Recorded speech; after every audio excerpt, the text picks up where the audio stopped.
All right, welcome back, everyone. Thank you so much, Dia and RMC, for the beautiful cast. I'm just kidding. Obviously, we've been waiting with high hopes as much as you all. Sadly, game one is all but played. It will never be seen to the light of day. Some player issues for Gamers for God will actually cost them a forfeit in game one. So that game is tossed out. New Age Frost have gotten themselves a free win. Luckily, though, assuming everything goes correctly, I believe we're in tune for at least two more games. We should be seeing game two and game three coming up awfully soon, waiting for that draft to begin up as players are now having some lobby issues that are hopefully getting resolved. But DJ, what a night we're off to. This is just incredible. My team got an offer. Dia failed his offer. And now we have lobby issues. We have key issues. Everything is just going off stupendously. Yep, beautiful problems all around Necrox, but we did get a good joke out of it because I do think it's the first time I've ever actually seen a game just lost in draft. I mean, I told you I liked New Age's draft, but I don't know. Maybe it was just too good that Gamers for God didn't want to play it, but regardless, a game two draft will be a new draft, so we'll be redrafting that. They will swap sides, so forget everything you heard from game one draft. None of that matters now. We'll get straight back into game two draft, and then hopefully, maybe, eventually, you'll get to hear Dia and RMC actually call the action on the Rift. Yeah, I think we will definitely get there. We can kind of look back at least on the draft as we do when we do get ready for game two draft and kind of see if there are adaptations made. It'll be very interesting considering the game has not been played to see if these teams prioritize the same things, right? I think we definitely had questions about draft number one for both teams. I did like the 4-5 from Gamers for God going for the Kai'Sa Nautilus bottom lane. It's as simple of an execution bottom lane as you can get. It went well with the composition. I think they were set up for a very nice team fight, and I'm a little surprised, honestly, that they got it at 4-5, and I was a little surprised with New Age Frost's answer in their blue 4-5 after what I thought was a very good first three picks. So hopefully with the extra time, the coaches have been able to chat it up, and maybe we see, in my opinion, a little bit of improvement and a little bit more cohesion in the drafts, but we will just have to find out when that does occur, as still just waiting on a couple of draft issues. They are remaking the lobby at the moment, so we'll be here chatting you up about some excellency stuff. And Necrox, you have any extra information that you left out of your pitch earlier? Maybe you could tell us about New Age Frost. Let me think. I honestly think that anything that I may have left out, Gamers for God actually wrapped up in draft. They banned all three champs that my mid laner, New Age's Frost mid laner is supposed to be famous for. First, I said Yasuo, then LeBlanc, and then standard control mages like Victor. All three were banned away. So they have it read perfectly. Again, as we resolve some issues, you'll have to just bear with us. That's really it, though. I think everything that was laid out there on the table is there. The only thing I can say outside of, draft things like that is Chaser's mental apparently is really, really good. So who knew? Thresh players, they have mentals of rocks, and this man apparently is constantly uplifting, and you love to hear it, honestly. Seems like a broad assumption there about all Thresh players, but I do believe that about Chaser. And one thing I think you did mention there about the bans focused on Rio, I do expect that throughout the night. Really, here, we didn't quite get into some of the specifics, but we have a little bit of time here, considering what we're waiting for. And we look at Rio, some of his stats from the season so far: gold at 10, 20, and 30 differential here. His gold differential at 10, 20, 30, 369 at 10, 1065 at 20, 2238 at 30. Those are pretty fantastic. Those are really, really good. And yes, again, there are some claims that they haven't quite played a team or gotten truly tested yet, but there's a lot of good mid laners in Heavy League. Every matchup really is a battle, and to be ahead by 1,000 gold, a full component really there could be a Seeker's Arm Guard, super useful item. That's really, really good at 20 minutes. And a lot of the gold differential that's been coming in, a lot of the extra resources that New Age have been getting have mostly come off the backs of Rio. So, we've been talking a little bit about it. He's playing well. I think Age King probably focusing around him a little bit too, to make sure that does happen. And I think that's also reflected a little bit in the fact that Array has been fairly even, 261, 192 gold leads at 1020, which tells me that, not as much attention down there, mostly kind of just left to go even with his his matchups, and that's something that you can rely on if you're New Age Frost. We talked about how good these bot lanes are, and if you can rely on them to farm and be ready to team fight, that is a good thing. But I don't expect Gamers for God over the course of this series, when we do get into drafts, to leave Array alone. I do expect them to try to get Josh ahead. I remember way back when we were casting our first split of Heavy League, it feels like forever ago now, when we were learning about New Age for the first time, now New Age Frost, that Age King, his Nunu, would just show up out of nowhere like level 2 in a lane. You're like, what is going on? It was the Jarvan, and you mentioned it earlier to perfect extent, that he just likes to get involved early, and I think with really powerful laners, whether it be Potato whipping out some crazy technology or just really standard, good, skilled players in mid and bot, this sort of heavy-handed approach to the jungle really can pay off for New Age Frost. On the other end, though, Gamers forgot a little bit more unknown about their play style. Of course, sadly, didn't get to learn much about it in Game 1. Game 2, it seems to be that they wanted the teamfight approach, which, you have to survive the laning phase against something like a level 2 Nunu. But if you can get there, if you can get to that 27-minute mark that you were mentioning, it could be a really big win. And I'm excited to see these late game team fights and how Gamers for God can handle that objective control. Yeah, it is something that they've mentioned they're focusing on, and we've seen it a little bit. Their record 5-4 here. Again, 3 of those wins did come from forfeits against Sparta Prime. But if you actually look at their statistics for objective control, it's clearly something that they have prioritized. When I look at what I pulled up earlier here, Towers, a bit okay, 39, that's 7th in the league. Yeah. But with the record that they have right now, their Barons are tied for 3rd. So they've taken 7 Barons this split already. Their Heralds are tied for 6, which is not bad at all. So they clearly are making an effort, and it's something they have said they're very focused on. And I do think that's a good thing for new teams. They're not just new to Excellency. I believe this is a new team, to each other. This is a newly formed roster. So when you are a new roster, it's very important to work on your objective setup, to focus on getting to those objectives, taking objectives. That's how you really win and establish control over games. And another way to do that is to sort of draft, later game compositions.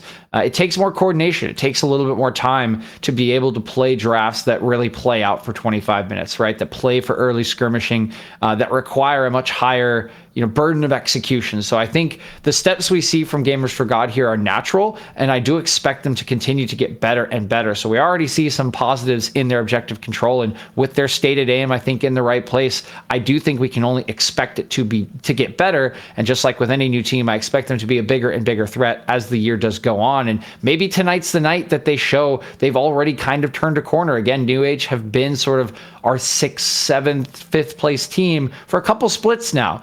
And that's not saying they're not better this season. It still is a little bit early here in week 4, but if you can beat a team like New Age, you're pretty much telling me that you're playoff quality if you can be consistent.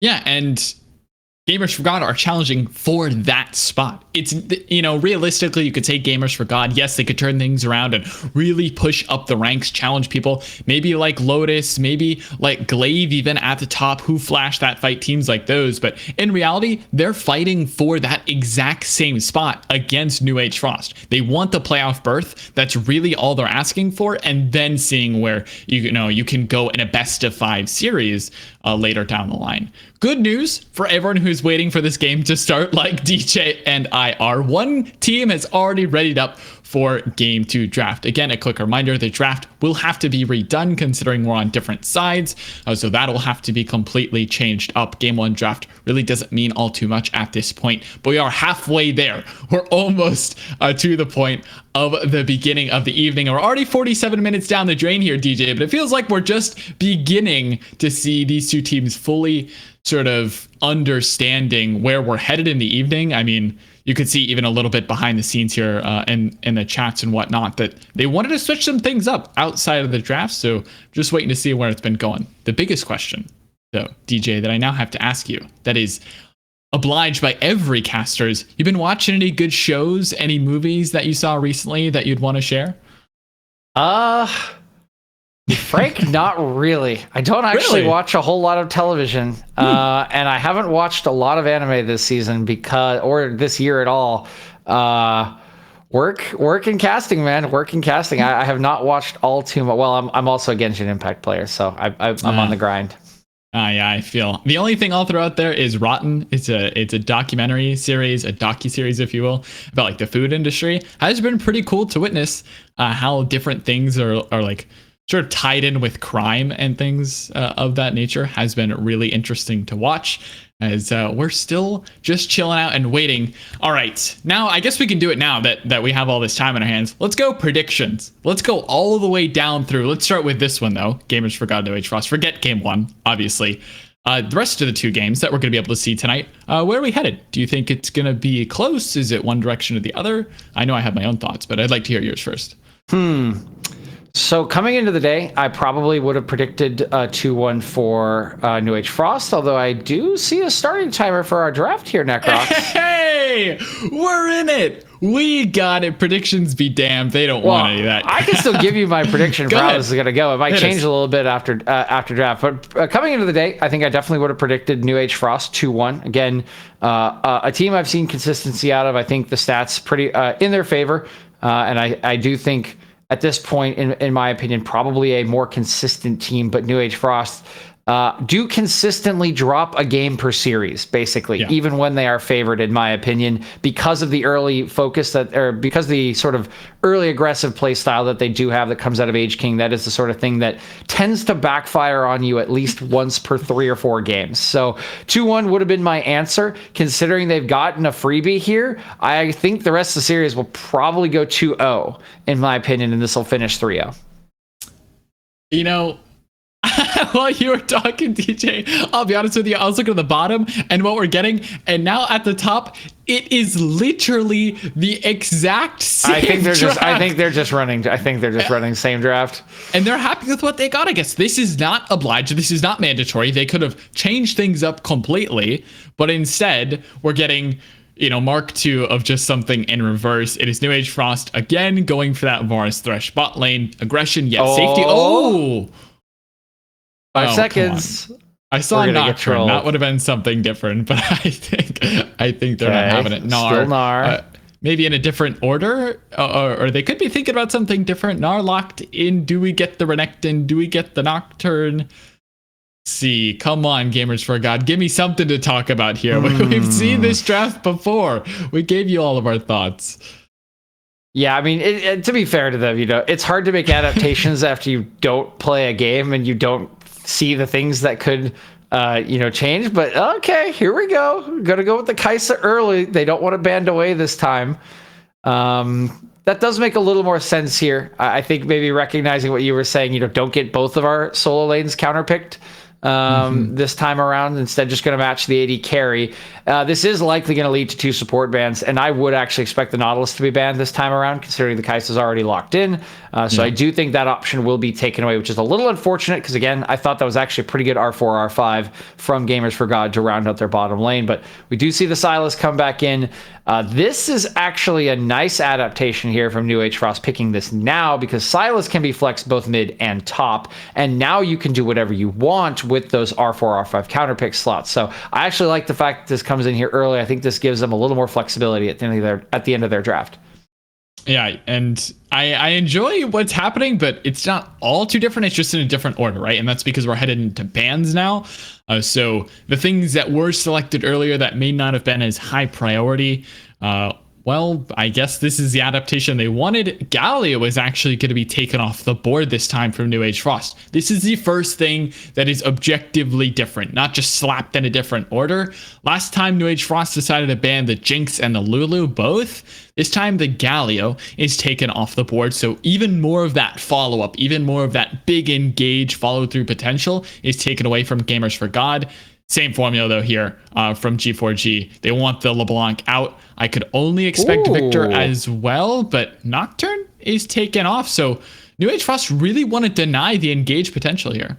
Yeah, they do. So why not ban Nautilus? Well, I mean, Thresh can counter. It's just it's a skill matchup, really. Yeah, it's really nice with Kaisa. Regardless, though, the Galio is a favorite of Blase, so I'm not surprised that this is banned away. It's also a good combination with Kaisa for the same reason that Nautilus is. You do get an extra proc on that passive. Out comes the Volibear. Once again, this is technically a flex, but let's be real. This is the jungler. The Renekton here on B4. As the Lucian was banned away, so we won't see that round out the draft for New Age Frost. I guess Gamers for God not wanting to opt into that matchup for solo CC. We'll see what they do finish out with here. 11 seconds to lock in this Renekton, and then it will be their support. Nautilus is still on the table. I would expect that to be the pick, and they go same draft here, especially if they lock in this Renekton. Yeah, okay, so Renekton's locked in. I would imagine this is Nautilus. If it's not, that would be interesting. That would definitely be a switcheroo here.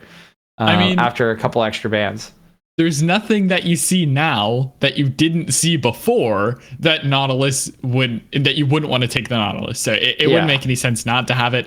The only question is, what does New Age Frost now do with our last pick? Of course, Nautilus hovered. I fully expect that to go through. The last pick is the biggest question because in draft 1, it was Lucian. That is now banned away. What do we get? Is it the Victor? Is that standard mage? Do they want to put the Sylas mid and then get a different top matchup? Question to be what answered. Should be picked here is Lee Sin. The question is, can they play Lee Sin? And the answer to that question looks like no. That means killing us. Objectively, that probably should be Lee Sin. You look at the enemy composition again. New Age Frost with their draft are mostly playing for early to mid game. Although with Victor, I do think you probably have to go attack speed Varus now and try to play out the game that way.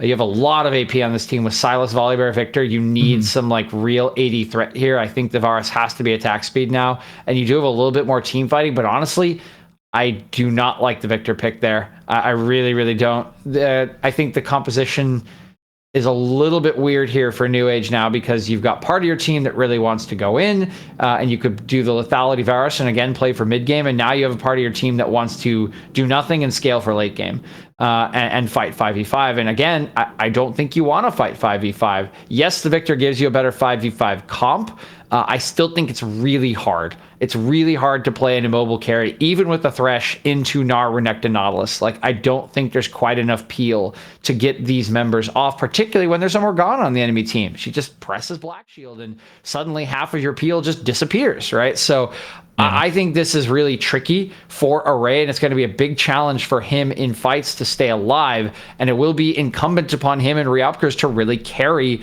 these sort of fights as they do opt for a little bit of a later composition without that Lucian. I would have liked to see something like the Lee Sin because I think that does add to their mid game, fighting. You can put that in top or mid depending on whether you like the Renekton matchup or the Gnar. But of course, Lee Sin is a tricky champion. You have to be extremely precise on him, and he does fall off really, really hard if you're not playing him well. So I can definitely understand going for something that's more comfort and more in your wheelhouse for team fighting than something like the Lee Sin. And I mean, I would have preferred it in top lane as well. I think the Renekton matchup can be a little bit rough. He can kind of just point and click stun you into the Morgana bind, especially would have to take cleanse. And on someone like Lee Sin, that feels really, really bad having to take cleanse. So I don't know. Really tough stuff here from New Age Frost losing out on that Lucian, which, as you were saying, provided so much early game pressure, so much threat that it's felt like what we were talking about their comp relied on, right? Is this early brawl in the river where you get Age King on top scuttle, you bring Chaser up, and then Potato can move with his priority if he can push out in top lane. But I don't know that New Age Frost have that potential anymore with the scaling pick in the Victor, with the scaling that Array might find himself going into. Still waiting to see whether it is lethality or on hit. We do have a difference of opinion there. I don't know where New Age Frost now has this advantage. They certainly have a very strong 2v2 in the top lane. With the Sylas Volibear, you can really lock down the Gnar, especially if he's only if he's in the mini farm, as long as you land your CC and layer it correctly. But Gamers for God, without that Lucian, this draft actually seems to be swapping some minds here, especially mine. I'm not sure that they have enough tools to deal with a full-on threat that Gamers for God can throw at them. Yeah, I actually very much agree with you here. I think a lot of their prio's been lost. I don't think Silas will have prio unless Protato's really playing that lane well against Gnar, who has the ranged form when he's mini. I do think they have a winning 2v2 in top. If you show up there when the Gnar is mini, I do definitely think you win that 2v2, but you have to time it right and you have to focus it. And Morgana's going to clear faster than this Volibear. Volibear is not picked to full clear the jungle. Volibear is picked here so that Age King can do what he does. And as Blazing Bronze said last season, go ham. Go ham on these lanes. And that does get tricky if you can't get to your Scuttle Crab. If you can't get right into your lanes, if you get chased out of your jungle, and there's no doubt that mid lane will be prio here for Gamers for God. Renekton will absolutely have priority over Rio's Victor here. And I do think that Saucy can earn priority in the top lane as well. So I do think this presents a bit of a problem for Age King and the rest of New Age in the early jungle pathing. We're going to have to see if Age King, the veteran here, the leader of the squad, can figure out a way to overcome that so that he can play out the game the way he needs to and get them to a stage where Rio and Array can do what they've done all season and be the heroes for this side. For sure, and with a little bit of a different draft, most of our thoughts had already been laid out on the table for you, but now it is time for the game in just a couple minutes. If you are tired, if you think it's too late at the evening, and you don't think you can make it through the rest of our 2 games, well, I got an easy solution. Go head on over to AM Grind, check out their coffee. It will buzz you awake for the rest of this series, give you all the energy that you need to close this one out. DJ and I will be waiting on the other end of game 2, but to bring you the call and the epic team fights that hopefully lie ahead, we have Dia and RMC to break down all the details in between. We'll catch you on the Rift here in just a couple minutes after Spectate Delay. We'll be right back after this. I'm proud of you, Necrox. You sold out for the... Loaded. How could you do it to this man? I was gonna say that everyone was calling me delusional. Sometimes you take a bunch of damage so that you can deal a bunch of damage. Be going back there. That's going to be sub pushed way far back. But what are you doing? Going to get caught on out. JDK going to get stunned on up. And now it's... That's true. Oh, in 2 seconds. Nice. Oh, so much damage. There's one that saves you. Take it out of... Look at this.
Welcome, ladies and gentlemen, to Game 2 here on Excellency Heavy League. We finally made it onto the Rift once and for all, and I'm happy because I've had so much pent-up energy to share with everyone here. New Age Frost going up against Gamers for God, and interestingly enough, they did swap sides going into Game 2, and have changed a few picks around, even getting a nice little 5-man play to start us off with some action.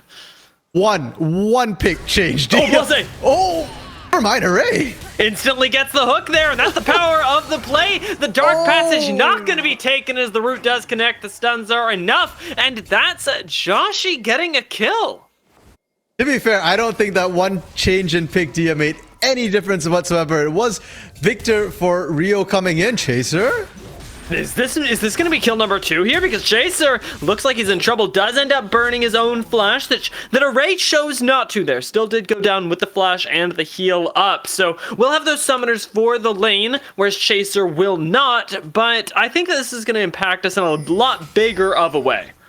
And I just want to point out right now that Array is actually tankier than Chaser at level 1 there. So I'm not 100% sure why Array went down and Chaser didn't. If we could get a replay on that, that'd be great. Thank you. Perfect producers here. So we go in. It's kind of blind. Hook just comes out. Flash hook as well here. And yeah, I think it's just too far away. You can't run out. And that's all the difference there. The fact that Chaser could flash over a wall and Array did not have that option. That's the aggression that Blase promised me in his pregame interview. That was what we were talking about there. It was that and an objective focus from Gamers for God. And given that they have a kill in the bot lane, they should be able to transition that into priority on the map, right? That's what we're looking for from teams that can be more organized, that can prove themselves worthy of your investment, RMC, is to get a little bit more than just gold out of their initial advantages. Potato Senpai, though, making a few advantages of his own in the top lane. Now, that early first blood here won't transition to anything right away. Josh, he has not had a chance to go back and spend that gold yet. So right now, everything is fairly even state, as said on the desk by Necrox and DJ there. Bot and mid should favor Gamers for God. Top side, New Age Frost, gonna favor that Silas a little bit here. But look at where Age King is going here into the jungle. Didn't actually manage to steal anything away. He's just taking the long tour and is taking damage here. Saucy did come down, and we might see another fight because Rio's coming out to back them up. Solok has arrived as well, but Dumpstered isn't anywhere in the area. Instead, going for this sort of vertical jungle as Blase takes a little bit of a fight in the bot lane here. Again, without that kill to back them up, it doesn't end up resulting in a death, but still, Chaser going to half HP is no joke. After all that skirmishing in the top side, though, we didn't get too much of a chance to see. Gamers for God are going to retreat, and New Age Frost do get Dominion over their newfound jungle. Bot side, though, once again, Chaser another no flash. hook lands. Good God, Chaser might go down here. The last proc would do it, and there the Void Seeker finds the kill. Array tries to make one back there, but the hail comes out from Joshi, and now Array, still with flash up, should be safe. Blase wants this kill so bad. What is Array doing? Dumpstered almost there. If that binding lands, Array's dead. But Array really heads up ballsy play to not be scared, knowing that they don't have enough damage. And more importantly, Joshi's already so low. And while all that was happening, we were talking about jungle before. Oh my God. Array. Blase just has a homing beacon attached to these hooks right now, and it forces not just Array's flash finally, but Protato's teleport in here, and I'm not even sure it gets a kill there. As the arrow goes wide, Protato's got nothing. Jesus. Where Saucy arrives, not nearly mega yet, though, so won't be a kill, but it'll absorb a little bit more pressure from Chaser here, and very quickly, Gamers for God are dictating this game is going to be about bot lane, whether you like it or not. A lot of action just kicking off here in the beginning, Dia. We're only 4.5 minutes in, and we've had multiple fights, only 2 kills, but there's a lot of action which has not resulted in kills. And I want to take quick stock where we are, because we're already seeing a 1,500 gold lead almost coming out for Gamers for God at this early state. Part of it is Saucy not having to TP down, getting that extra wave, getting that extra experience, and a lot of it is the kills that are coming down. 2 onto Joshi here. This Kaisa who can become a huge threat in the mid game. Gets it back on a serrated Dirk as well. Chaser's trying his hardest to kill Blase, but I think he's already shown us that he's quite tanky on the Nautilus and not to be messed with. Dark Passage will bring Array to the point where he's able to at least stop a back, and that'll keep Gamers for God at bay for now. I love the fact that Blase, of course it'd be Blase, who just stands there under turret, taunting Chaser, not afraid, does finally get to go back to base, and it does desync the bot lane, but I'm looking at where H-King is. There's no more TPs available, so it has to be a jungle gank if they're looking for a dive, and H-King isn't quite in position, so Joshi and Blase actually just going to get to trade off and make sure that they don't lose any of the experience to the turret here. I am interested, though, in how the rest of the map is going as well, because the junglers have been doing some pretty interesting stuff. We've seen both H-King and Dumpster constantly invading one another, trading their own raptors right now, as Dumpster not too close to the dragon as it spawns, but the priority just isn't there. They're busy, like we say, doing other stuff. That's actually props to H-King here, because Dumpster did go in and grab that first blue buff. That was why we saw that invade coming through from H-King, where H-King took the jungle tour with the backup of the solo lanes to make sure that they were able to sort of fend, to successfully get that invade and fend off Dumpster, Solo, and Saucy here. So I really like the response, and I do think H-King, as mentioned on the analyst desk, is going to be the impetus for New Age Frost to try and make these plays. Wait, stop, RMC. I need to know what you think, and I need to know what you think right now. Oh god, I'm gonna have to hold it there. Blase is going for an engage, has the backup of Dumpster as well. Looks like Dark Passage is enough though, and I'm gonna get to ask, do you think that now that we're in technically game 2, that New Age Frost's game 1 debuff is gone, or does it stick around? Ooh, good question here. I mean, judging from what we've seen, it's gone here as I say that hook lands. Yeah, hook is really big there. Joshi taking low, but Array H-King even lower there. Array able to pump in some damage from a distance, but not nearly enough to finish off the Kaisa. And Dragon is up right now, so pushing H-King back is going to be huge for them. They know that there's no jungler right now, but with how low Joshi is and the fact that Solo had to go back to base, no teleport on this Renekton here, it is kind of risky, and I'm expecting to maybe see another challenge here at the Dragon, and this time, whoever wins that Dragon challenge should be able to secure the early Mountain Drake. I genuinely find myself wondering if these teams even think that Dragon is important at all, because the reality is that if you're Gamers for God, you're still doing just fine in the lanes. Even in the top lane, where we've constantly seen Protato going aggressive, it's still Gamers for God that are able to at least go even in the one place where they're feeling a little bit of pressure. They do start up that Dragon eventually, though, so proving me wrong a little bit, setting up with patience, and then being able to execute very cleanly on the objective. Yeah, and this is on Rio here, because Rio did go back to base with no TP. The TP was already blown before. They know it's free and easy. It's an easy, they can just take it without a challenge here. And judging by how the lanes have gone, Rio backing there tells me that they're going to continue looking to try and maintain that dominance mid. Top side, Saucy? Yeah, Saucy's not close to Mega just yet, and he's going to be taken down. Potato Senpai very clearly demonstrating his prowess on the Sylas, and I had question marks about this pick in the draft, but now that I see it, it makes very much sense to me why it is that New Age Rust prioritized this. Yeah, I mean, yeah, we've seen Sylas into Nar plenty of times here, and we get to watch it again, because honestly, the start of it didn't look that amazing, but the fact that you've got Meganar on command here for the Sylas, you don't have to worry about setup. And I think Saucy maybe caught a little bit by surprise, forgot that your ult doesn't have to be up for Potato to use it. Yeah, it doesn't seem like he was entirely as practiced as Potato might be in this matchup, but nonetheless is still surviving, if not thriving here, and the Gnar is still going to provide an immense amount of utility later. Potato has to do so much more than win his lane in order to turn these team fights. I mean, Potato hurt the desk. I heard DJ specifically that DJ's been disappointed, and here's the time to shine. So far, Potato doing really well. No one playing disappoints the DJ. Apparently not. I mean, doing really well here. Now, we're seeing all the rotate up and a lot of action around this top side Herald. Saucy does have Gnar ult this time, but everybody's going to disengage away from him before he can actually use it. Potato gets the dodge with the abscond now, and we'll be able to re-engage while Dumpster shows up with the chains to lock him in place. Good mobility here, but it's not enough as another hook connects from Blase, and Solok ends up getting the kill. This is really nice play from Gamers for God, because they just outnumber New Age Frost 100%, and look at the map. They're losing nothing for it. I mean, solo flash ignite probably wasn't necessary, but certainly making a statement onto Potato here. They will not let you just get a hit like that unpunished, and they will be able to pick up Herald for themselves. Zia, you said it, that Gamers for God wanted to look at objectives as one of the things to improve on. I'd say they've already started making these improvements here. Dragon and Herald here. And I touched on it a little bit earlier, but I want to do it again just because you brought up that it's something that they're working on. And yes, I said it earlier, but something that we often see with teams that start working on objective control is that it comes at the cost of resources across the map, and right now it isn't. I'm really impressed. I don't know if it's a fluke. I don't know if this is just happenstance here, but Gamers for God, either on purpose or by accident, have navigated themselves into a situation where all they do for the past 3 minutes is win here. And though the gold lead hasn't expanded, their map presence is unquestionably larger.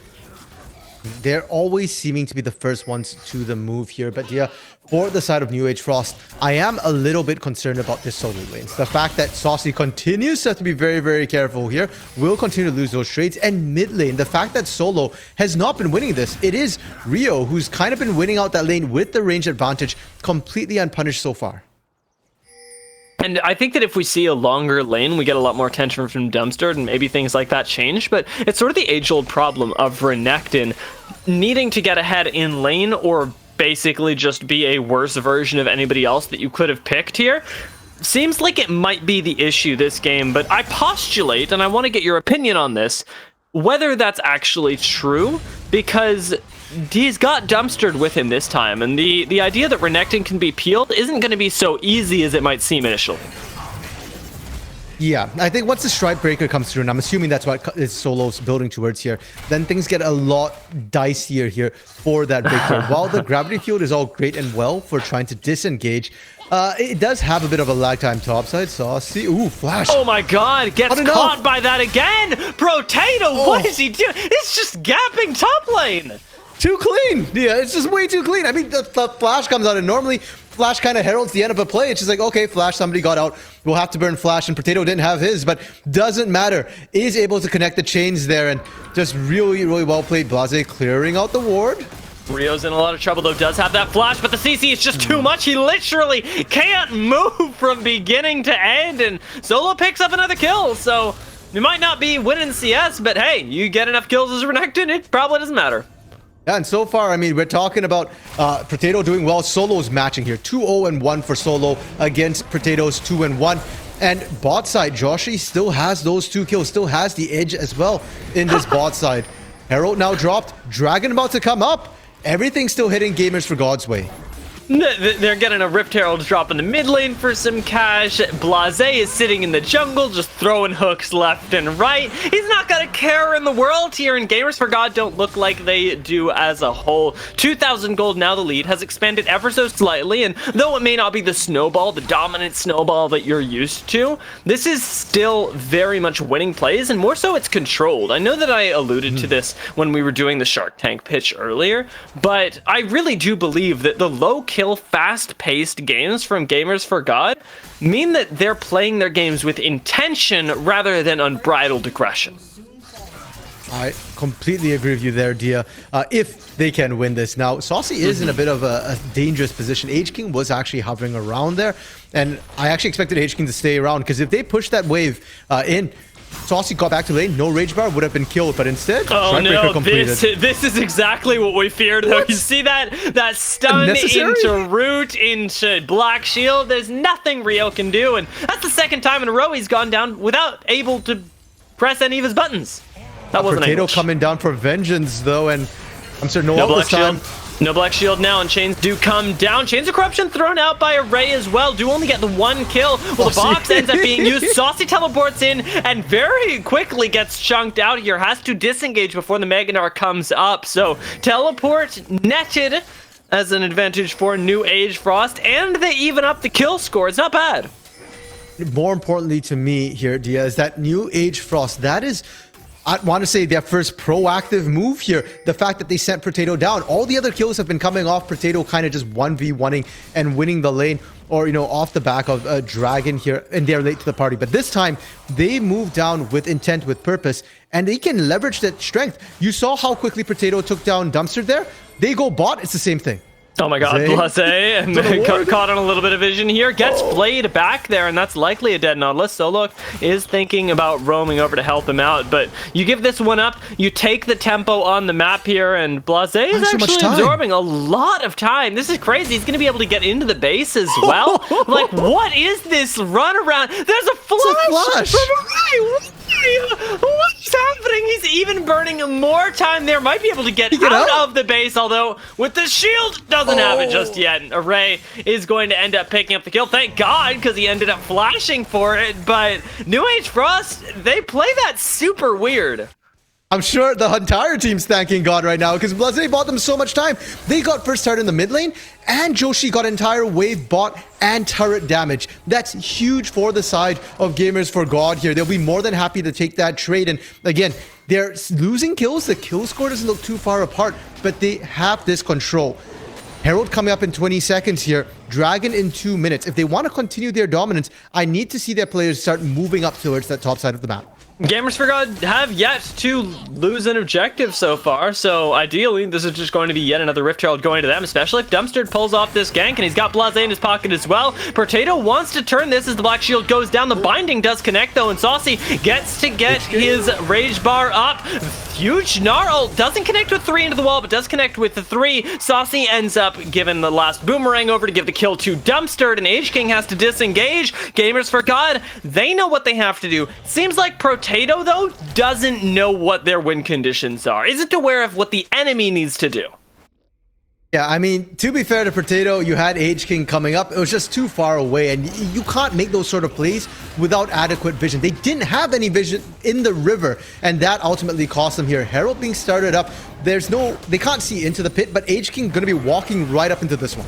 Yeah, you got another Black Shield going down though. Blase engages in the backline while Dumpster just is getting soloed right now. Has to smite for the health. Chain of Corruption is going to go wide. Dumpster is surviving on single digit HP. Forces the flash from Age King, but it's still a winning play as Gamers for God look a little bit disjointed there after securing what should have been an advantage over the Herald. That is just heads up play from the side of New Age Frost.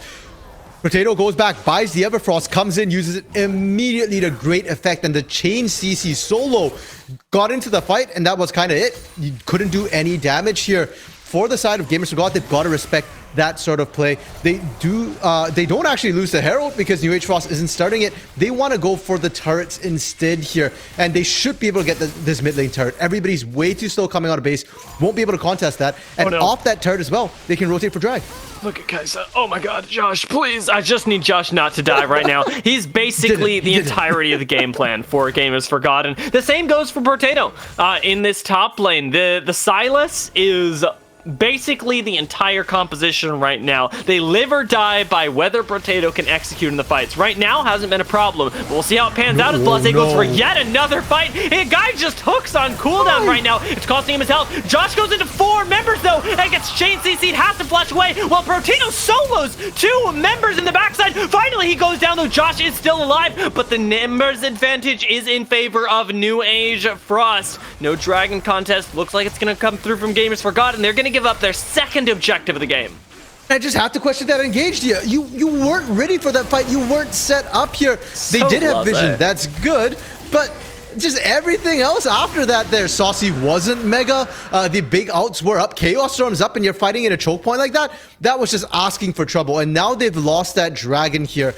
They probably would have lost it anyways, but they've given up kills off the back end, and suddenly Tempo Dia is no longer in favor for Gamers for God. We're dead even here. And I want to see New Age Frost continue to make these heads-up plays so that they don't lose control all over again and just slide into oblivion like they did in the early game.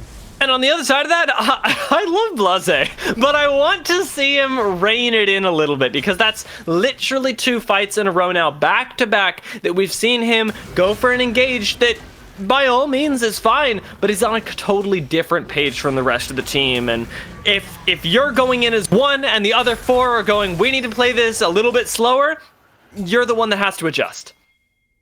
And now, Dia, before that fight, we were talking about the fact that Potato and Josh are the big players. You see what I'm talking about? You see exactly what I'm talking about right there? Just blindly goes in. Potato actually might be able to take this one. Dumpster ends up getting zoned off, and that's straight up 1v2. Rio wasn't even there by the time Blase and Dumpster had to back off. when everybody else was coming in as well, looking for a potential dive. I honestly think if you just go without the minions here, fine. There is that Stormbringer to disable that turret for a second there, and I think that would have been enough to find a kill. As it stands, they do have to back off. They gained absolutely nothing, and Saucy is still split pushing this bot side. Does have TP available as well, and now Array and Chaser in danger. This is really good, actually, for Gamers for God. The binding doesn't connect, but Solok is all over the carries right now. Array is going to get thrown into the wall, taken down. The deletion comes in. The numbers are too much, and Gamers for God get a double kill at the 20-minute mark. Are they going for Baron? Baron is a little risky right now. 20.5 minutes. You've got big team fight ultimates, and more importantly, Potato is still alive here. Rio's still looking to go in as well. Potato has the ultimate, can take away the Gnar. Very risky, and Solok decides to turn. Blase is on the flank here, and it's going to be yet another pick going over to Gamers for God. Potato is in here, though. Gets a 3-man Gnar ult, but still is going to be taken down by Josh. A lot of kills go back over to New Age Frost, though. It's going to be at least the Baron stopped. Joshy looking to finish off the kill. Dumpster flashing for the root. Does find the Dark Binding, and it's going to be a double kill, triple kill, nay, over to the Kaisa. 6-0-1 right now. Joshy is the team. And I do want to point out, Dia, that even though it feels very much like that was a win for Gamers for God, it's not. They traded 3 for 3, and they lost Baron here. That they do get to pick up, they don't even take up this top lane turret. If they did, that's a win. As it stands, they're only even.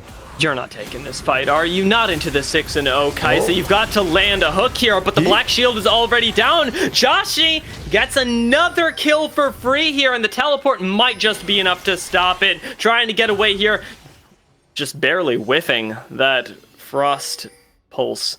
Joshy's going to be able to get away, I think. I called it a little bit earlier before. Dumpstered, however.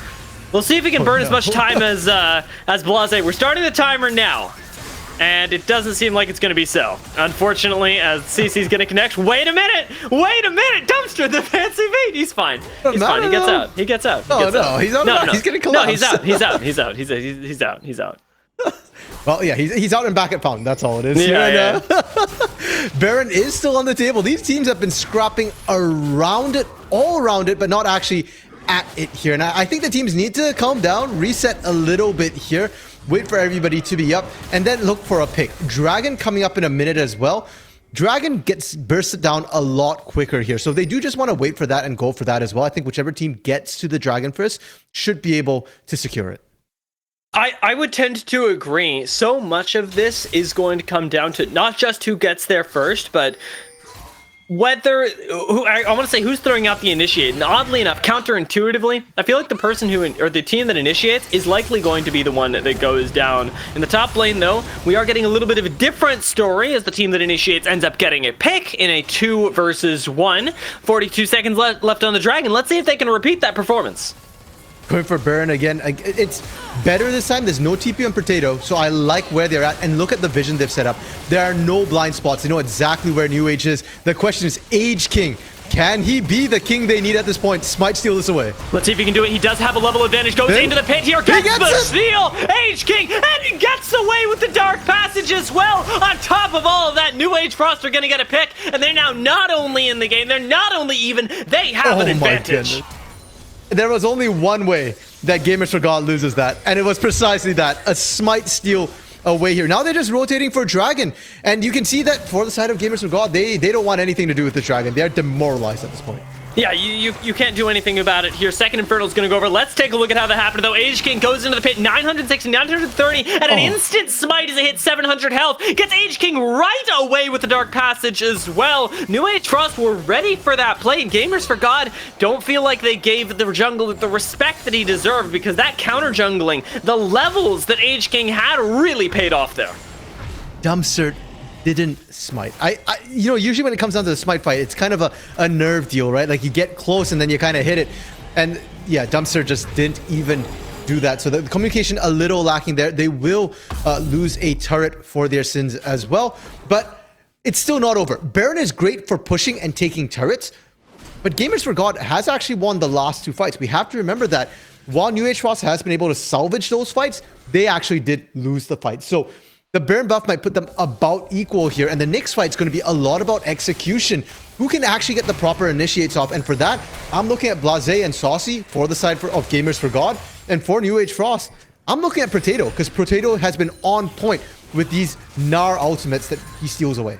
Yeah, it's going to come down to the initiation. And Potato, as much as we're looking at him, his eyes need to be laser focused on Joshi right now. Still hasn't died in this game, is the sole remaining bastion for Gamers Forgotten. Still has the damage to chew through just about anyone right now. As long as that CC is landing from Blase and Saucy, nothing can stand in the way of this Kaisa. Oh, for a second, I was getting real scared. That Croc was looking for the flank, and I don't think they actually had vision on Solo there, but now they did spot Solo, so the flank worry is gone, and in a straight-up siege situation with the Varus here, they're in a really, really comfortable position. Solo now going for the other side in hopes for a flank. He's got the other side as well. Ends up going for it as Blase invests the ultimate there. Saucy engages, and Potato is nowhere to be seen. Joshi finds the backline here, gets a double kill. Rio is going to go down, and finally Potato arrives. Can he get the kills here? He just gets kited out. The Gnar into the wall finds only 2 members, and all 5 of them are on top of you. Dumpster gets an excellent stopwatch. Solok picks up another kill, and Gamers Forgot they never give up hope. They didn't lose a single person on that flank. That was so well played. And once again here, like you pointed out, Dia, it feels like whoever initiates is whoever sort of loses that fight. If we watch what kicks it off, it's a death sentence onto a fully stacked Saucy who was ready and waiting to go there. And where's Potato? On the map, you can see Potato was at the Baron pit when there's no Baron. Just, again, miscommunication here between the support engages and the rest of the team. And we gave a lot of lip service to Joshi going into that fight. Very much proved that he deserved it. The other person who I think went a little underappreciated is definitely Solok, or Solo, rather, as I keep saying the C's in his name and just don't mean to. The Renekton Morgana combination that I had feared, theoretically, in the early game has really transitioned into a mid-game threat, because you watch that fight and Array can't do anything. There's just an alligator walking at him and nothing to stop him. And that was one of the things that they brought up on the desk. Necrox and DJ were questioning what happens when they engage into you. Where's your appeal coming from? You've got one flay from Chaser, and that's kind of been it. I was hoping the gravity field from that Victor, compared to the illusion pick that we saw in game 1, would be able to do better here, but it's not. And that black shield is just negating so much of that CC protection that you can't flay away a black shielded crocodile just running at you. And if Array Solo gets onto Array, it's done. No one can peel him off. I really, really, really want to see a fight, though, where Potato is actually there, because yeah, he showed up at the end, but he's the key part of your team fight. He's half of your kills right now. You need this guy around. You need the utility that the Silas can provide, and New Age Frost more so need to be playing around him than they do their actual win conditions, because he is the thing that's keeping them in the game right now. Yep, and we will probably get to see that soon. Approximately a minute to Inferno. It's not Soul yet for either of these teams, so it's not the most critical thing, but the teams want to scrap. Their compositions are literally built to fight. They don't do great at sieging. They're not about rotating here. We're not seeing a lot of movement speed buffs, so I'm sure that they're going to look for that, or maybe the Baron in a minute, because they definitely like to tango around that pit. Blase now, with the small invade to set up the vision for the dragon, doing exactly the objective demanding that we desire. Solo is going to go for an engage here, and Blase's on the flank, so it's a very, very dead Victor. Question is, what can they get for it? Is this time Potato was here, ends up going down, unfortunately. H King does get stunned, though, and Hook is going to land. Joshi is down. This is your chance, but can you stop Solok and Saucy in the front line? Do you have the damage? Saucy gets hooked back in, ends up going down. The Gnar is out on the field, and Dumpster and Solo need to run for their lives. And it's so key that they did manage to find that Kaisa. The shred coming through. I don't think they can stop this. Dragon is up right now. New Age Frost get to pick up their spoils of war here. And we saw Age King get into the pit and steal the Baron. But without Flash, I sincerely doubt that Dumpster can pull off the same thing. I really wonder. I really find myself wondering what ends up happening here. Age King should have the smite there, but a great binding lands. And Chaser looks like he's going to go down. Solo spends a lot of time with him, and Age King gets a kill as well. So it's a 2-for-1. And you're going to come out of that, and Solo is going to likely go down. Actually ends up getting Slice and Dice away, but like you say, Dragon does go over. So Gamers Forgotten, they give over one extra kill in the grand scheme of things. What really matters is that third stack of the Infernal Drake. No point. Baron is up as well here, and for the side of New Age Frost. They're only down their support. They could look to try and get there, force things. I do want to see just vision, because I feel like that's the first step of any objective, is getting the vision down here. And oh, they don't do it with the advantage. Now Rio in trouble here. Rio is dead here. We've seen this time and time again. As soon as somebody sets their sights on a Victor, that Victor dies no matter what you think. Now, like you said, Baron is up, and you know who has vision supremacy? It's Gamers for God. I'm kind of scared now for when Gamers for God's it. I feel like if I were in their shoes, I'd look to kill H-King first, because H-King has stole it once. They're setting up a trap, and oh, they can't quite fully execute here. Just reset it. Look again and try and find a hook. Yeah, and unfortunately they don't get that there. Lantern is going to spot that the Baron is begun. Let's see if H-King can pull off another one of his miracles here. Gamers for God looking for a small one of their own. Potato is in the area as well. Chains of Corruption connect over the wall. Dumpster flashes in with the chains though. Then Blase gets hooked. Look at Joshi though. He's fighting Potato with no backup, and that is all of your damage here. Even with Solik in the team fight, can you even turn it? The Gator is on. Saucy is laying down the CC. Potato is stunned, but I'm not sure who comes out on top here. Dumpster secures the last hit, and Gamers for God barely eke out that win. Do it now. H-King is dead. If you cannot take Baron here, then I think Gamers for God are truly forsaken at this point and need to just avoid Baron for the rest of the game. Rio looking here, but there's just not enough damage here. Looking for a hook, I think, and then maybe a kill on the back end of things. And Dumpster still has Smite, is full HP, so you're not going to poke them out. Rio's just going to go straight for the engage, it seems. Drops the Chaos Storm onto these folks, and Saucy is going to have to gnar him into the wall here. Doesn't land the stun, though. Dumpster goes to single-digit HP, ends up getting shut down, and Rio saves the day. Okay, it's official. Gamers for God need to leave the Baron alone. This is not an objective you can safely take anymore here. Unless you're all full 5 and you've aced the enemy team. If there's even one person up, I'd be kind of scared right now if I was Gamers for God. Dragon in about 2 minutes, 40 seconds. This is so point here. And despite the fact that Gamers for God is struggling so hard to take this biggest neutral objective on the map, their team fighting so far has been very good. Yes, they've abandoned Joshi, which is questionable, but that aside, they've managed to find the wins here. They've managed to delete Array right away, so trading ADC for ADC and then relying on Solo, on Dumpster to pump out the damage seems to be working. I don't like it, but you're right. It does seem to at least temporarily solve a problem. Later as we go, though, the value of Kaisa is just going to become so much more than that of the Varus that I don't feel like we can justify it for too long, and it really does put a huge burden on this front line to actually have the damage. As we look at them, though, they do have some grievous wounds to deal with Potato, finally, so we'll be able to at least do some of that. Blase goes for an engage. Classic Blase. And to be fair, I think the team was behind Blase right there. If they did land that, they probably would have gone in. Baron dance once again here. They found Potato. Can they follow up? Nope. They're just going to put down the poke for now here. And it's okay, because you've got Leandries here, so that poke is solid. Chaser does land a hook there, but it's important that we talk about why on earth he didn't go in, because that would have been super int. Seen it before, I mean. But yeah, definitely not what you want to do here. I think if you're the side of Gamers for God, you're just waiting for the Dragon at this point. You want to secure yourself a bit more damage before you look at that Baron. And for New Age Frost here, like you said, they're the ones feeling a little uncomfortable letting the game continue the way it has been. So I'm looking at them to try and find something proactive. Solo, is this it? That Varus really hurts here. Blaze's fighting on the other side here. Josh goes in, but ends up having to flash away there. Gets followed by Array and assassinated as Potato. Looks like he's going to meet his demise on the back line here. 2 members necessary to take him down, though. Ends up netting us a 1 for 2 with both Blase and Joshi falling down. Dumpster is low, and Array is ready to throw out the damage here. Great binding over the wall, though, might have changed everything. Black Shield goes down. The stun comes in. Array is low. The Call the Meek keeps Solo alive, and everybody's right on top of the AD carry as Rio from the sideline tries to throw in the damage, but can't find the kills there. A double kill instead goes to Dumpster, and Gamers for God again come out on top. Forget any analysis at this point. The game is evolving to simply this much. The teams want to fight, the teams will fight. That's it. All analysis done. I can retire and you can take off the rest of the match right over.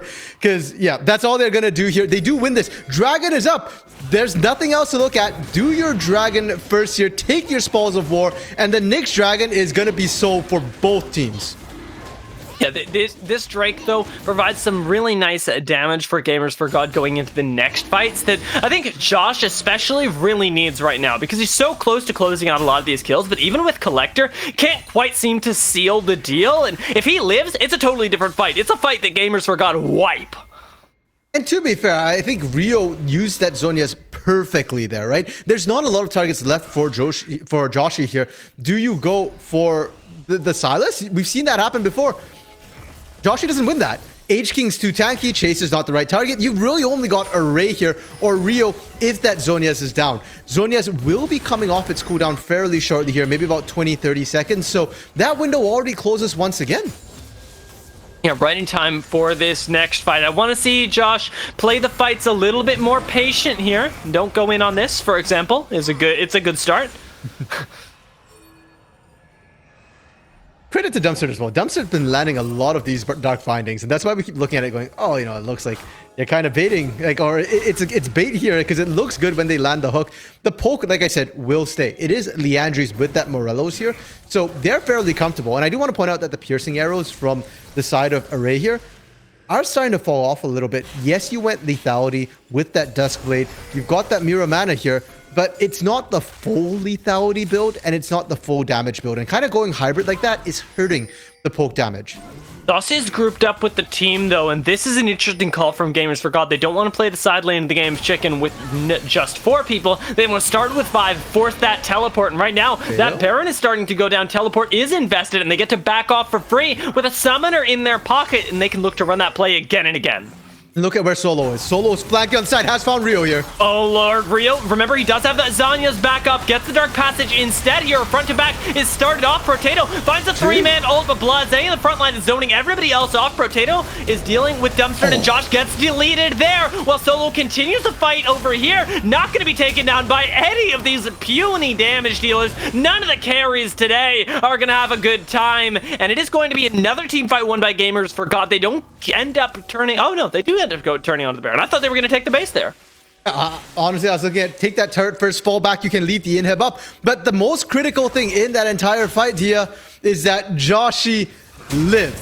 And in this playback, we're going to get to see here, first of all, Solo's catch, great. That's the initiate you want to see.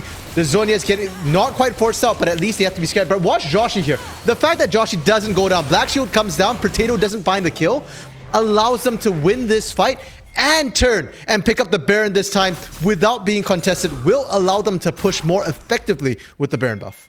Finally, you try it. First time's not the charm. Third time, I think, was the charm. That might have been the 4th or 5th attempt that we've seen from Gamers for God. But now at least it's 37 minutes into the game. Plenty of gold on both sides. It's not so much about the individual pieces of economy that Baron gives you. It's much more about the map pressure that it does. And Saucy is going to try and make the most of it going top lane as the rest of the team has to prep for this upcoming dragon.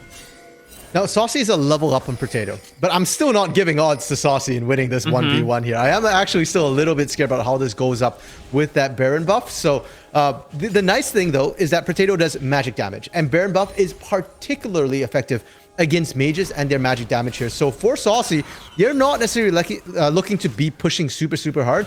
You just want to keep Potato there and let the rest of the team push up with these waves, push in, and just slowly chip away at these turrets. You know, Dumpster actually has pretty good siege as well. Just the pools alone are actually going to zone quite a bit, be able to throw down the wave clear. And I'd be surprised if Gamers for God don't lose at least a few turrets already with the inhibitor turret down. They're in a bit of trouble. Saucy gets engaged on there, but Potato whiffs the ultimate and ends up using it for wave clear instead. So Gamers for God certainly coming out ahead in the tempo. And now they're collapsing. You can see Potato knows that once that mid lane inhibitor turret's down, there's nothing really holding them, and you have to be careful. While you can handle the 1v1, with Solo there, with Blase, they dive you easy here. Blase is going to pull that trigger any day of the week right now, but it's Solo that ends up going in first without the help of his team. Pops the Dominus to stay alive and does so. Potato in the front line, though, gets a Dominus of his own, while Josh gets the deletion, pops into the back line, assassinates the Ray, putting him into GA, and runs around the team fight, throwing out the damage. A quadra kill over to Joshi, and he is the way, he is the truth, he is the light, and it is Gamers for God that are going to win game 2 right now. Yeah, they said, DJ and Nutcrock said, bot lane, bot lane, bot lane. That is where we need to look for all the action. And sure enough, true enough, it was Joshi being the critical player. Yes, Solo looked absolutely stunning and amazing. 13 and 3 in that game. Throughout, consistently being the initiate, being the tank. But it's more about keeping Joshi alive. If Joshi's alive, you win, you get things. If Joshi's dead, you win, and then you have to walk away. And fortunately for Gamers for God, we saw a little bit more than one trick, right? I saw the carry shoes come out of Solo, and I was like, hey, that's pretty good. Dumpster very clearly pulling his weight, and even Saucy, after a rough lane, ended up having a good time. I just wish we had game 1 here, because how much more can we experience? I'm already really impressed with what I've seen in the second game alone, and I'm excited to see if Gamers for God do try and switch it up, because very clearly they have carry potential on other places on the map, and New Age Frost seemed like they only really kept returning to that top lane for the person who not only had the job of initiating, but of carrying the team fight as well. That seems to be the thing. Yeah, and I think that's perhaps a small failure on the side of New Age Frost, because when I look at their players, I was looking mid for Rio here. On that Victor, normally Victor into Renekton's a highly volatile matchup. Victor wins the early levels because you have that range advantage. But once Strikebreaker comes through, that should be a lane lost. Rio didn't lose it. Rio continued being an absolute monster in lane, in team fights here. And while Potato definitely did well, I'm not disappointed. I don't know if DJ is disappointed, but I'm not with Potato's performance here. I think you just need to split the pressure. Potato was going to do fine top on his own here, get Rio hit, get 2 winning lanes, and I think those team fights look real different here. I'll tell you what, let's find out if DJ is disappointed, because he's going to tell us in just a minute or so. Let's throw this one over to our analysts, because DJ and Hercrox, they didn't get enough talking before the game. They're going to talk to you after it as well. There you go. I appreciate it. And man, I'm so glad to get to talk about this game, because what a banger of a series. Not only some incredible team fights from both these teams, we got a Baron steal, we got Drake throws, we got macro throws. Man, it's LeBron James out here. Everyone is throwing as hard as they can. The ball was through the air, DJ, and I don't know. This one was just way over my head. There was so much to break down. There was a ton to break down, but that was a really fun game, Netcrux. There were so many kills. It was bloody as all heck. Fair. That's a New Age game if I've ever seen one, and apparently Gamers for God are down to clown as well. Apparently their Lord and Savior is a bloody one here. So I do want to say, though, I really like what they did in draft Gamers for God here. The longer that game went on, of course, the harder it was going to be for New Age. Yeah. And a lot of the onus was going to be on Rio to carry those fights. But it is a Victor. It's a strong team fighting champion, but it's a strong team fighting champion because it keeps you at bay, keeps you at range. And that was sort of the concept there with the Varus Victor. The problem with that is if there's a really strong Renekton on the other team, he just runs at you. You can't kill him, and he laughs at you as he heals up off your corpse. So Solo, just a monster there in the front line as the game did progress, and with him in the front line absorbing all of the pressure of the carries, you had Josh just able to free fire on the back line, either use his ulti to stay alive or use his ulti to assassinate the enemy AD carry, and that was enough for Gamers for God. I think their composition, their draft really paying off here the later that game did go, and they find themselves with a very solid win after what was, and I'll say it, a very good early game from Potato and New Age. Very nicely done in the top side there. We said he'd been dumping gold, but that's certainly a way to throw that one back in the trash. And if we look at his gold differentials now, I would imagine they're looking a little bit better after that one. But still, the clock a little bit too long. Gamers for God's comp a little too good, and they even out the series here in game 2. And that early game scrappiness in the top side was matched by some early game scrappiness in the bot side as well. It felt like Blase was everywhere. The man made Nautilus Hook look like it was point and click. Every single one he was throwing was landing, whether it was on Chaser's Thresh to try to just lock down and get a good trade, or whether it was on Array or the junglers who were coming down, like the double TPs we saw down there. Everything was on lock in the bot lane, and I'm excited to get a little bit of a deeper look as we go into our toe-to-toe segment here. I think we're going to get a little bit of a deeper look at that support player and Rio, who we thought was going to be able to really push the boundaries of this game. And here we go. You can see Blase for Gamers for God versus some of the stats from Rio from New Age Frost. Yeah, that is an interesting one. Blase's KDA there almost as good as Rio's. That stuff, it's pretty solid there coming in from the support. Of course, the gold not going to look very much in the favor of a support, nor is the damage, of course. But important stats that we can really compare there. Your KDAs, because the assists do matter. And Blase in 20 kills in that game for his team was really all over the map and was just laser locked with those hooks. You can see his KP also 73%. So again, Gamers for God showing the trend where they draft strong team fighting comps, they get their members involved together as they go to objectives, and that is how they win out on their fights. That's how they win out on this game, and that is going to continue, I would imagine, to be a trend for them. It was in Shark Tank, it was here in Game 2. I imagine we'll see a similar team fighting draft in Game 3, and we'll need to see a little more efficiency, I would say, from New Age. There were options, like RMC was saying, if you can find a way to get out at a 1-3-1, you know, if you go a specific build on Victor where you go more of the kind of break turrets build with the Lich Bane. You can even do Cosmic Drive for some extra move speed. I think there was a 1-3-1 available for them there with a very safe farming Varus in the hands of Array, but they never quite figured out how to take Potato's advantage and really turn it into things. They got up to 3 Drakes, but it took them too long. And once the composition came online for Gamers for God, they executed it the way they needed to. Couple of fights here and there, a little bit too saucy, I would say. But at the end of the day, they did what was required, and they do execute enough to win out on the game. So I don't know if we'll see necessarily full sort of scale draft adaptations for New Age. Again, I think they won't be altogether disappointed with the way the early game went, particularly Potato, of course. I just think they need to find a way to really push that lead in a faster manner, kill more turrets, get more map control, and really guarantee that soul before things start to fall apart. Yeah, and you're absolutely right. Even though that early game went their way, they were still the team that had to contest Baron in a 3v5 after Array and Chaser got picked off. They were still the team after they somehow managed to get enough members off the map, leaving, I believe, only Josh up with one more member after that 3v5 attempt. They were the ones that had to bring their Volibear over the wall and steal the Baron, excuse me. They were the ones who had to contest Dragon late once again